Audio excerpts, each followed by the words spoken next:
Bună dimineața, copii! Bună dimineața! Unde plecăm? La mare! Unde plecăm? Eu nu zic.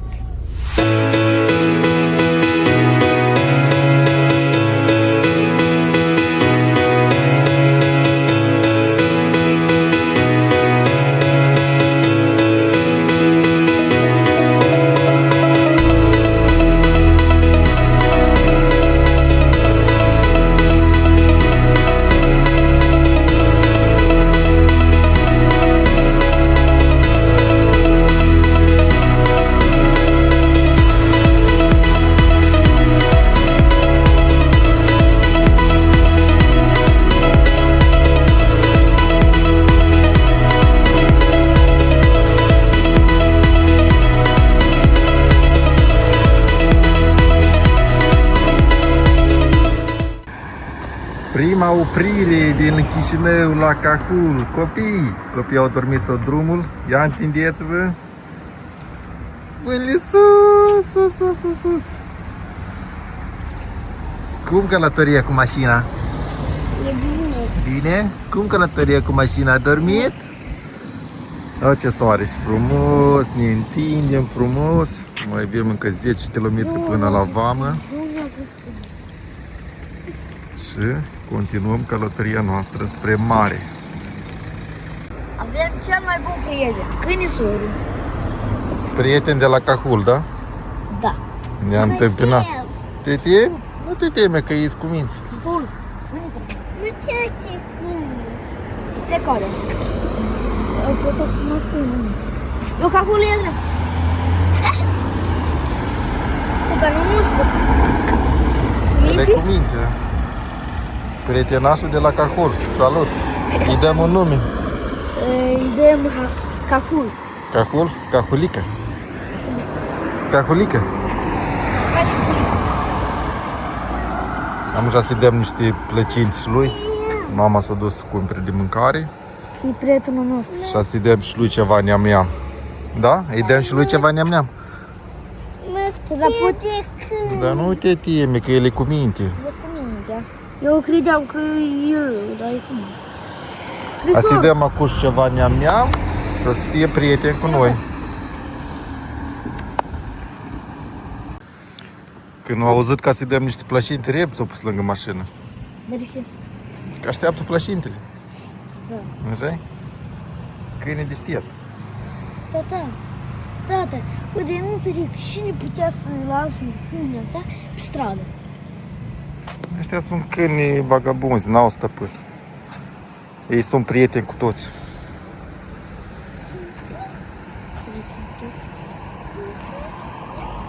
Frumos, așa? Mergi la mare? Luăm la mare cu noi? Da. Da? Tata, dar nu știu cum să-l trăim. Punem la volan. Uei, am să faci niște drifturi. Am ajuns și în vamă. Doar o mașină în fața noastră. Deja vedem câte minute stăm. Bine că nu-i trafic. Noi trafic, da? Da. Că ziceam 10 zile, 10 zile la mare. Vama Oancea, 3 august 2026, cam asta e rândul. Este zi de luni, poate de tot așa sunt așa puțini. Vedem cum trecem, pentru că acum deja trebuie să te scanezi. Dacă vrei să treci vama, cei care nu au pașaport sau nu au cetățenie română, trebuie să scaneze fața și amprentele. După 45 de minute în vamă, am intrat în România. Să continuăm drumul tocmai la mare. Da. Da. Primul sat din România. Ay, mi gatito, miau, miau. Pobre mi gatito, alguien le ha pegado por comeloncito. Ahora está llorando. Pobre mi gatito, alguien le ha pegado por comeloncito. Ahora está llorando. Ay, mi gatito, miau, miau. Ay, mi gatito, miau, miau. Ay, mi gatito, miau, miau. Ay, mi gatito, miau, miau. Ay, mi gatito, miau, miau. Ay, mi gatito, miau, miau. Ay, mi gatito, miau, miau. Ay, mi gatito, miau, miau. Ay, mi gatito, ay, mi gatito, ay, mi gatito, miau, miau. Ay, mi gatito,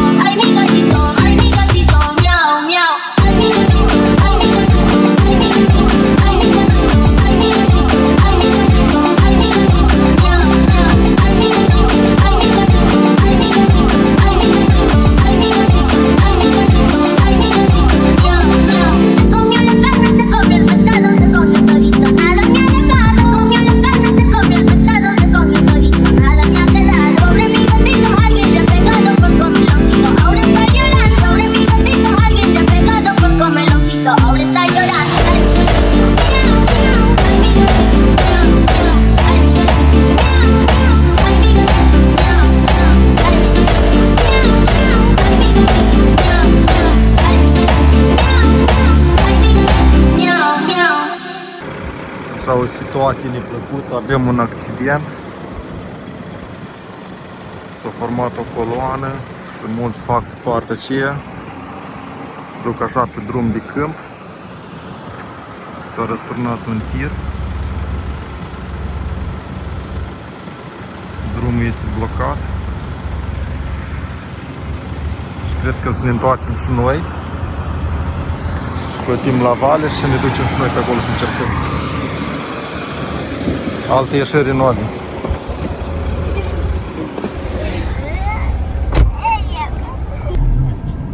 Noi ne întoarcem. Aici este un accident, adică fursul răsturnat și toate mașinile o iau pe deal, pe Îmbulieni.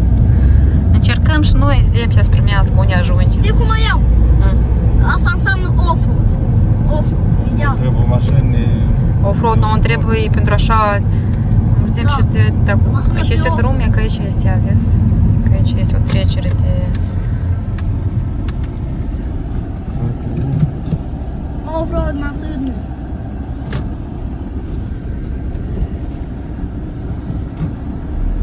Noi să rămânem blocați aici, să dormim aici. Dormim pe deal. Facem Picnic. picnic. Mă să spudim mașina de dafele. Mașina este mici, o iau pe aici, vezi? Dar toate sărmanele furi, toate tirurile astea, că ele s-au oprit practic acolo, numai n-aude ale, nu poți să iei și nu poți nici mânca. Sărmanele trebuie să aștepte. Drumul parcă e că e mers, vezi? Nu poți spui că, de exemplu, am oia proaspătă călcat, dar se vede că e mers. Posibil să ieșim noi undeva. E ca în depărtare se vede poliția. Am ajuns să ne apropiem și să vedem ce se întâmplă în apropiere. Că toate tirurile s-au oprit și coloană de mașini, de tiruri s-au format. Dar pentru tiruri erau și mașini, că toate mașinile au luat-o pe deal. Să vedem noi, ieșim undeva aici. E ca pe undeva, vedeți, e ca așa. Iată, vedeți.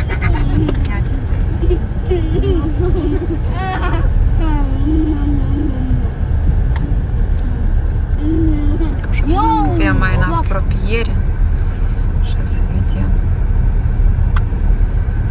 Păcate, ca și pompierii sunt acolo la fața locului.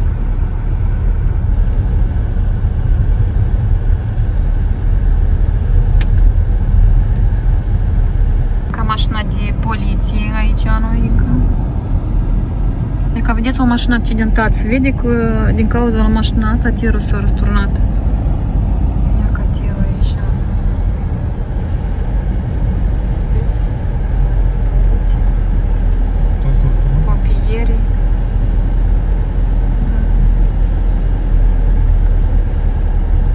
Uitați-vă și-o pus și combustibil pe jos. Am ferește. E s-a bunit?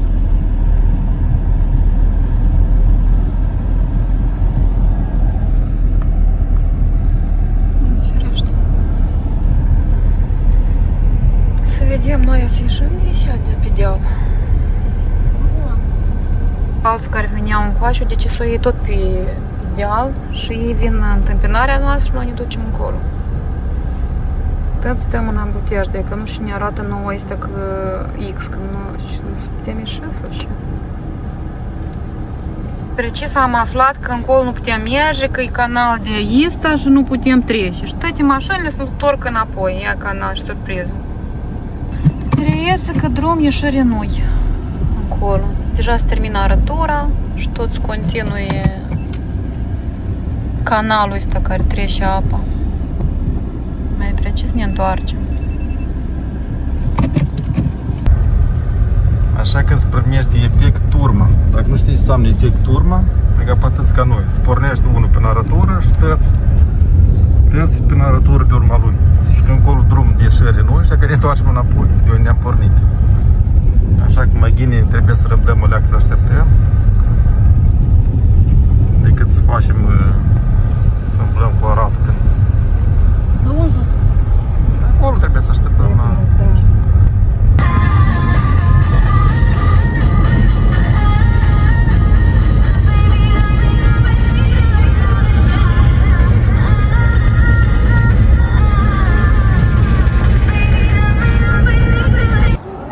După un drum foarte lung am ajuns. Unde? La mare. Uitați-vă, mare. Am ajuns în sfârșit la mare. După un drum lung. În sfârșit vedem marea. Ce, Mateu? Bine, mă. Vă plac tapsii mei? Hai la mare, cea care a dorit cel mai mult la mare. Să dați un mare like sau subscribe. Dar ce noroc mare am avut că am găsit și parcare. Nu există nici o parcare, ce nu ai unde parca. Am făcut așa pe bulevard și am venit încoace, dar și a nostru e pus deoparte. Am găsit și parcare și uitați-vă, marea chiar alături. Ne ducem să vedem, să arătăm la copii, copiii pentru prima dată la mare, ca să vedem impresiile lor. Hai, calcă pe nisip prima dată la mare. Poți să-ți calci descult să calci pe nisip. Nu trebuie să-ți iei șorți și... Cum e nisip? Da, hai, disculți. Adelina vrea cel mai tare la mare. Hai. Disculți. E ca și marea.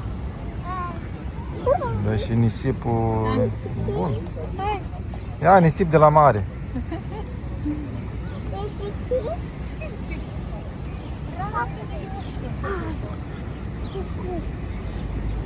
Așa, marea e puțin agitată.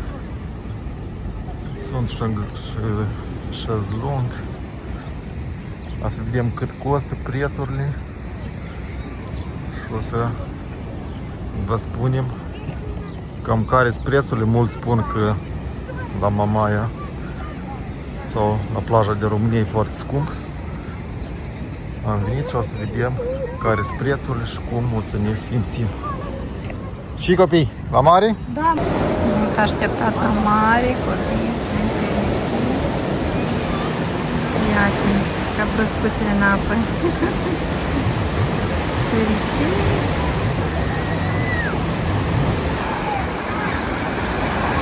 Copiii deja s-au găsit ocupație.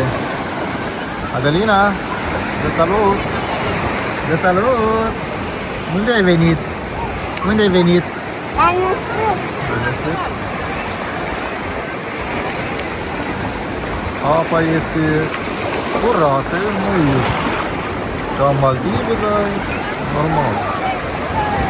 Mateo! Mateo! De salut! Cum e la mare? Bine?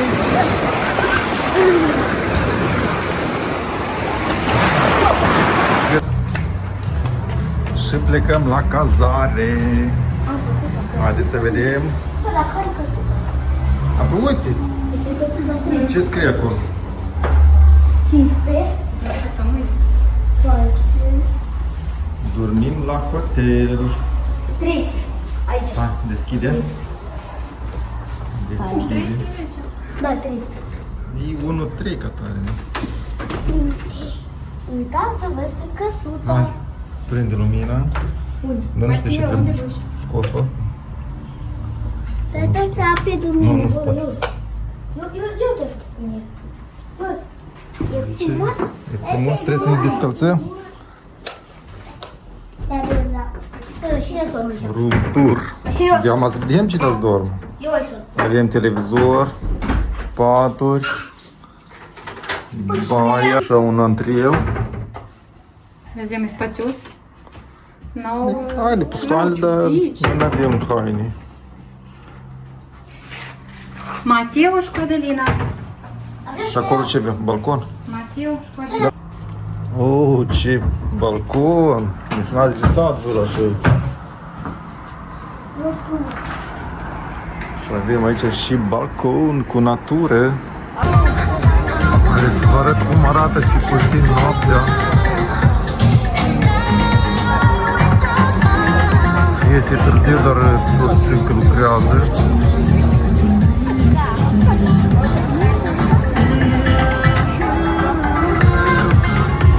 Cafenele lucrează, restaurantele lucrează, parcul de distracție lucrează.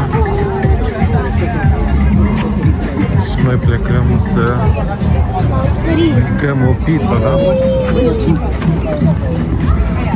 Da, dar noi nu știm dacă e închis sau nu.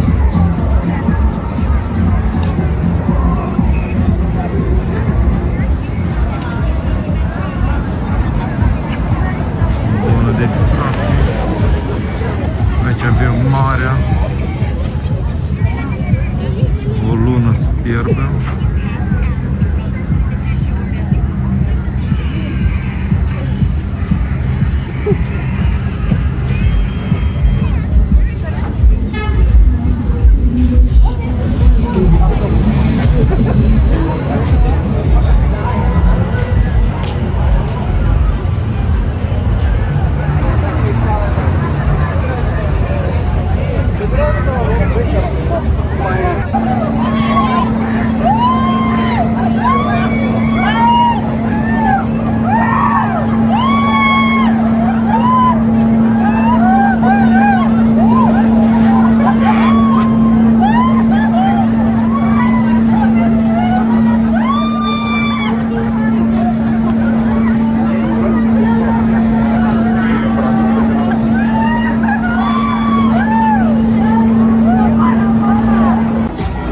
Ce așteptăm?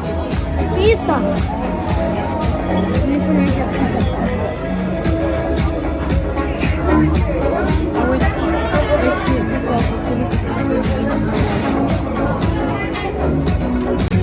Pizza a fost adusă. Pizza mult așteptată. Da, să mâncam. A durat, cred că, vreo 15 minute. Copiii deja epuizați. Este și foarte târziu. Room tour la hotelul din Constanța. Avem așa living cu bucătăria, masă, frigidier, pat frumușel, drăguț. Aici avem balcon. Aici o biserică este. Și avem și dormitor. Antreul, dormitorul, destul de larg, dulap, cecul. Avem un deal aici. Aici la în curte. Două dulapuri. Destul de spațios. Așa, lăsăm lucrurile și plecăm la mare, la Constanța. Am ajuns și pe litoralul la Constanța. La mare, Constanța. Așa, un lux mai puțin oameni. Acolo este portul, cred că. Sunt mai puțini oameni ca la Mamaia. Aici este o plajă destinată cei care locuiesc în Constanța. Cum astăzi este zi de lucru, sunt mai puțini oameni. Așa frumos cobori pe scări. Aranjat frumos. Interesant. Cei care locuiesc în Constanța zi de zi la mare. Asta e foarte bine pentru ei. Că n-ai mare la câțiva metri de locuință. Cam așa se prezintă. Mai puțină lume ca la Mamaia. Așa, haideți să vedem cât costă un șez lung.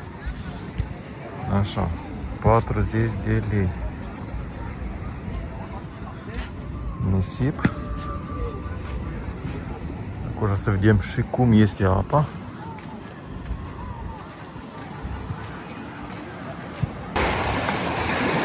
Cam așa se prezintă și apa.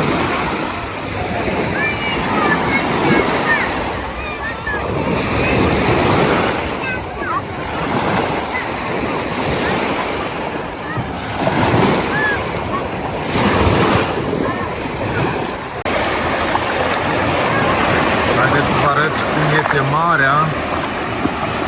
În cazul ce apă curată. Limpede. Suntem aici la Constanța. Zona asta e așa mai curată, nu știu din care e cauza. Partea aceea este mai mult ca cu alge, dar aici așa curat. Chiar foarte curat și e așa întins să copiii pot să joace liniștit. Apa este foarte caldă. Copiii nu sunt așa de mari. Și vremea afară nu e așa nici tare cald, nici adică ok. Foarte frumos. Apa limpede. Está pur, pur.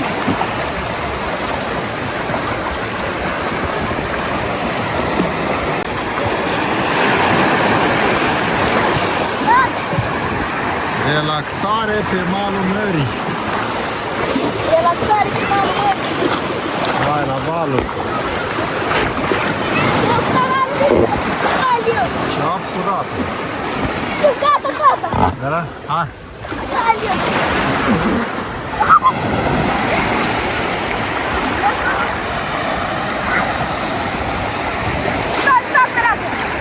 Dați un like și subscribe. Valeu. Dați un like și subscribe ca să sar la. Un like și subscribe. Ai dat? Hai.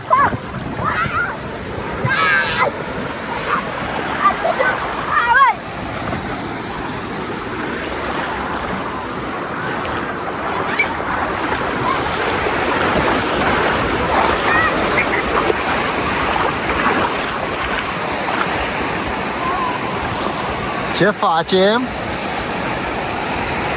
Ne jucăm în nisip? Place la mare?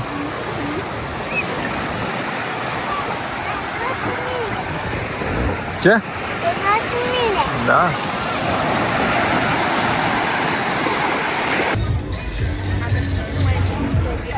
În concluzie despre marea din România, dacă vrei liniște, vii aici la Constanța, apa foarte curată, mi-a plăcut.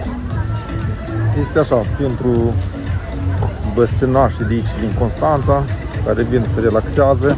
Dacă vrei distracții, vrei mai multe magazine, mai vesel, Mamaia Nord, acolo e mult mai vesel. Aici dacă vii numai pentru mare, vii aici, năsip frumos. Și avem și patrule de elicopter.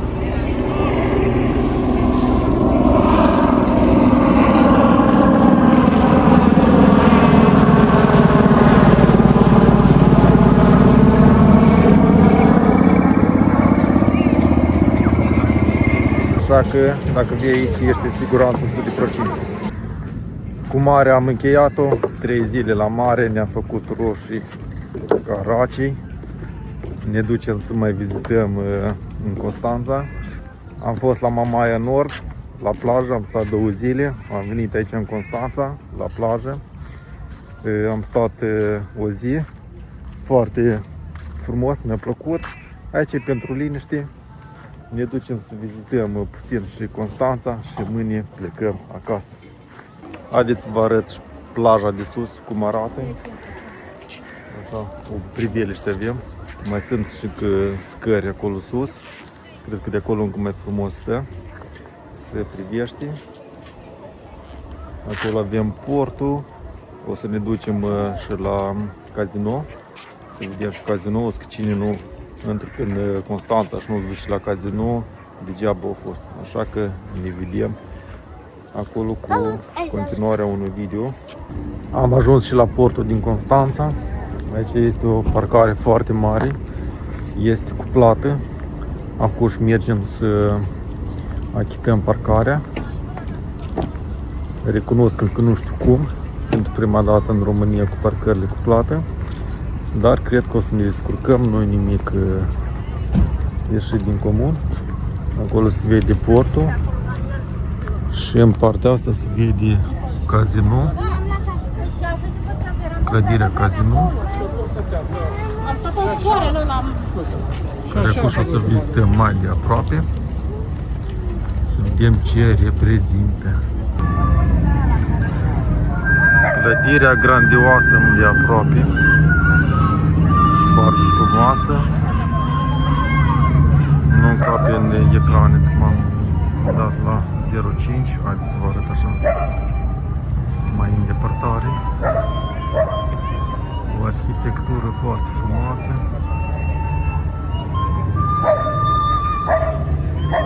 Neapărat dacă sunteți prin Constanța, veniți și vedeți. Și aici o alee frumoasă, interesantă, mai ales seara de dragoste să te plimbi. Aici așa frumos.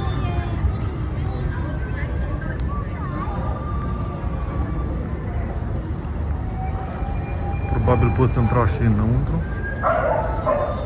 Clar că trebuie să fie contra cost.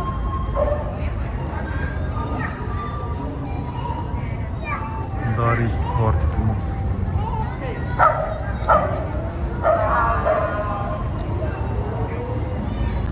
Haideți să vă arăt și din latura aceasta. Foarte frumos. Foarte, foarte frumos. Acolo avem multe corăbii care probabil așteaptă să intre în port. Foarte multă lume se plimbă pe faleză.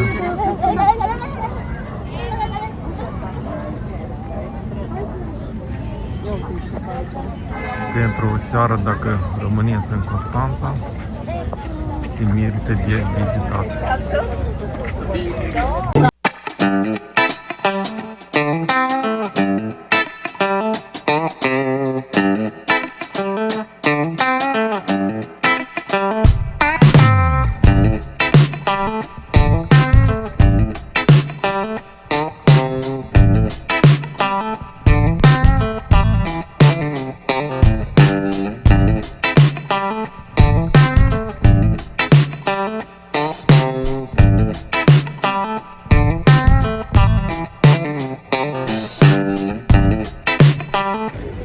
Așa încercăm o provocare să plecăm pe mare cu această barcă. Ne ducem pentru 30 de minute în mare. Vă rog, doamnă, pe dumneavoastră vă așteptam. Da, și eu. Asta e vesta de salvare. Hai, puneți vesta de salvare.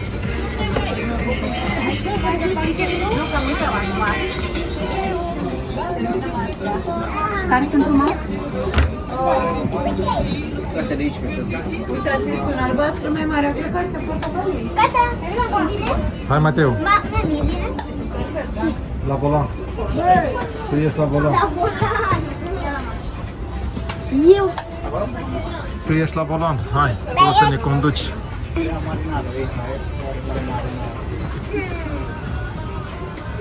Bine, cu barca? Ești gata? Dar n-am permis de conducere de la barcă. Fără permis. Sunteți pregătit?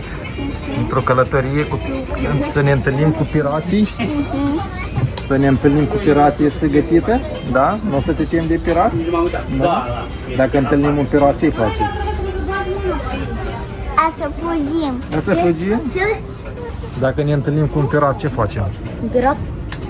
Tata, care pirat? Nu există pirat. Este imposibil. Sirene. O să ne întâlnim cu o sirenă frumoasă? Cu o sirenă prințesă? Apa nu este exact. Nu există sirenă prințesă?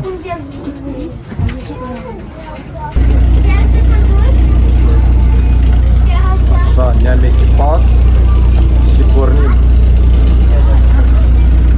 Capitanul este la locul său. Ce? Plecăm pe mare? Da. Plecăm să deschidem noi orizonturi?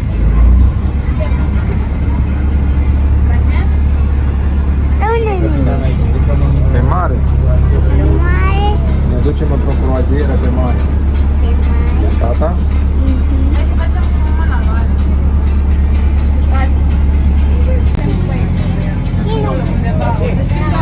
Hai, Mateo, condu.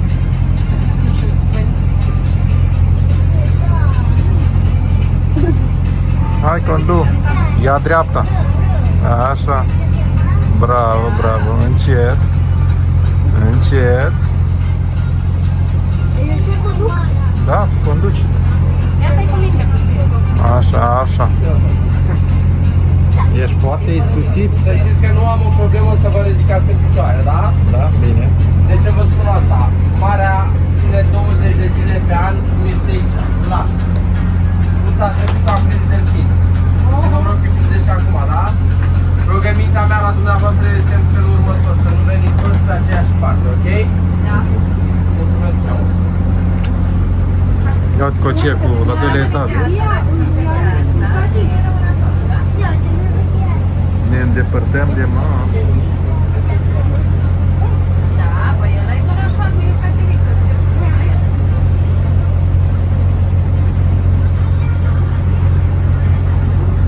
Mateo, te isprăvești? Ce să nu lovești? Ce să nu lovești barca, Mateo? Fii atent.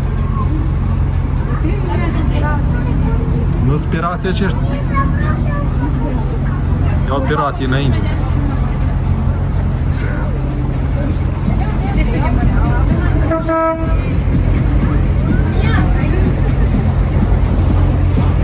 Ia, Mateo, operație, fii atent.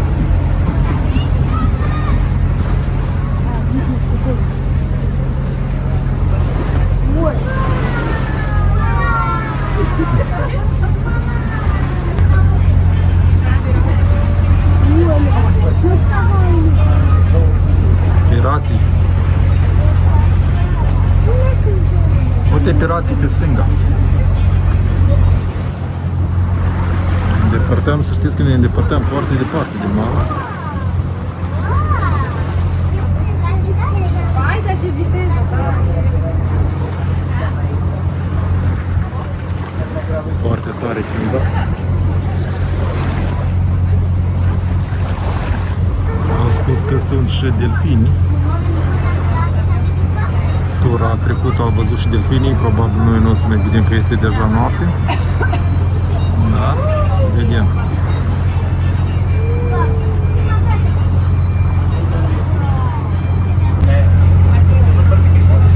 Ne-am îndepărtat, cred, cam 2 km de mare. Plecăm înapoi.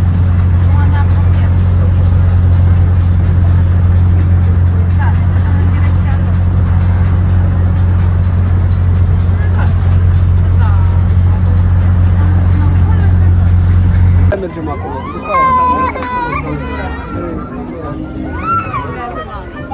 Da? Da?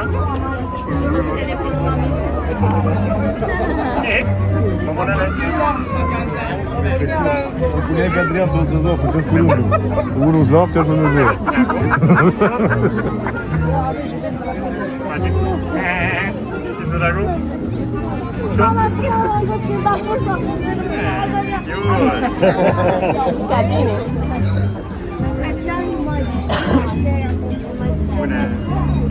Bună dimineața! Suntem în cea de-a 4-a zi de călătorie. Suntem în Constanța. Aici avem hotelul aproape. Deja am ieșit cu totul și alături avem așa o biserică.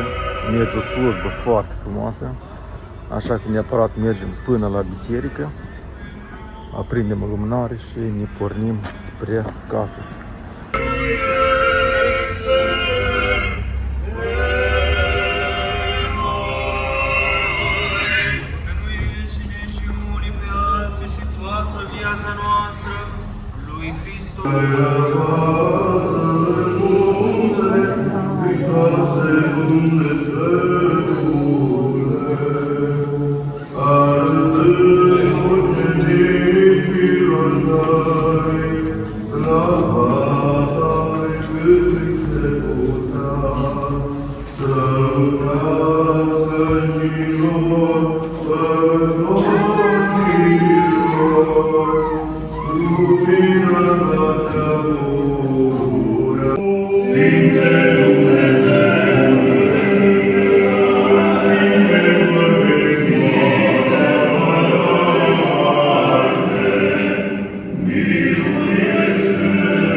Călătoria s-a încheiat. Mergem unde?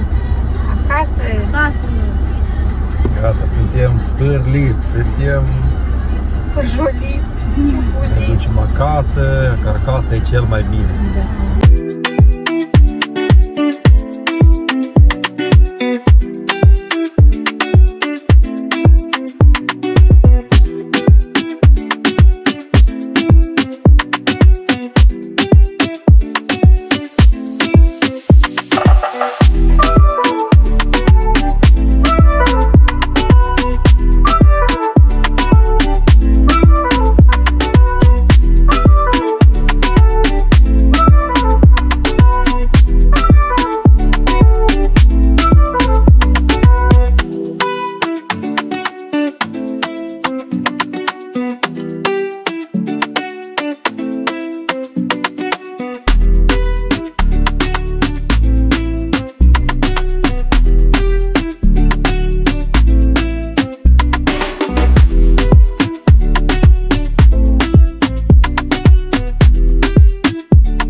Și în Moldova, pe meleagurile noastre, a trecut foarte repede vama, cred că 10-15 minute am trecut ambele vame, foarte ușor, eram a doua mașină când am ajuns, foarte rapid, prin vama Oancea, nu știu ce se întâmplă prin vamele celelalte, dar aici e foarte rapid.